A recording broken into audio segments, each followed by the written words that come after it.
Ahibati fillah, orang yang qanaah itu bukan berarti dia itu orang fakir.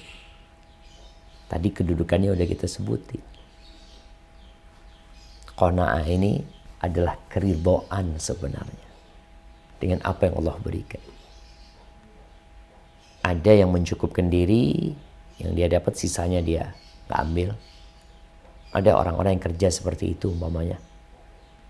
Dia kerja, umpamanya anak kayaknya perlunya 50.000 sehari. Dapat 50.000 berhenti dia sudah kerja. Dia fokus ibadah, apa yang bisa dia kerjakan untuk akhirat dia. Ada orang enggak. Ada mungkin cukupnya, anak kalau bicara cukup ya, beda-beda orang. Kemudian yang keempat, yang ketiga tadi ada orang yang dia apa yang ada dia raih, ada usaha ini, usaha itu. Makanya orang qanaah ini bukan berarti dia fakir.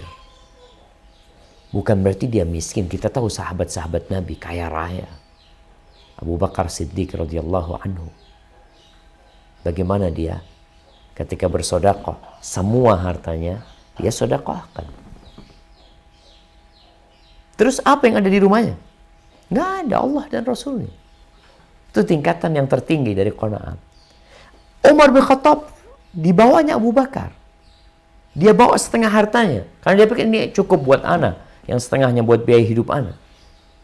Berbeda kedudukan. Tapi mereka kaya raya. Abdurrahman bin Auf. Dia punya dagang ini, dagang itu, usaha ini. Jualan kuda, jualan makanan. Silahkan. Bukan berarti dia nggak qanaah. Dia ridho ketika dia dapat itu, alhamdulillah. Tapi jiwa dia tidak terobsesi dan berambisi untuk mendapatkan tambahan ini, tambahan itu. Enggak, sudah. Yang enggak bisa didapat ya udah. Dia menerima dengan kondisi. Talha bin Ubaidillah. Dan kalau bicara qanaah, orang kaya pun perlu qanaah. Sebagaimana orang miskin perlu qanaah. Karena kalau orang kaya tidak qanaah, dia akan menipu.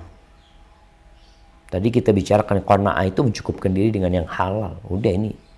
Nggak ada dia berpikir untuk tambahan dari yang haram. Enggak. Jadi orang kaya itu kalau qanaah, Masya Allah. Dia tidak akan menipu. Dia tidak akan mengambil hak orang lain. Dia tidak akan menghinakan dirinya demi harta atau jabatan. Dia tidak akan pelit mengeluarkan zakatnya. Kalau dikasih untung dia bersyukur, kalau dia rugi ya dia ridha.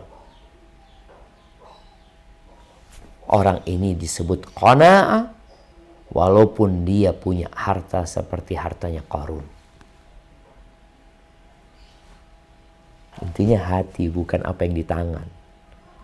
Karena qanaah ini amalan hati ya. Jangan berpikir untuk melihat ada orang bajunya compang-camping, Masya Allah orang ini qanaah. Enggak. Orang naik motor, naik mobil. Oh, orang ini qanaah, belum tentu. Karena qanaah urusan hati. Bisa jadi di hati dia berambisi untuk mengganti motor dan mobilnya. Dan dia suka mengeluh kepada Allah. Kenapa fulan dapat itu? Aku kok nggak dapat seperti itu? Itu dia yang tahu sama Allah Azza wa Jalla.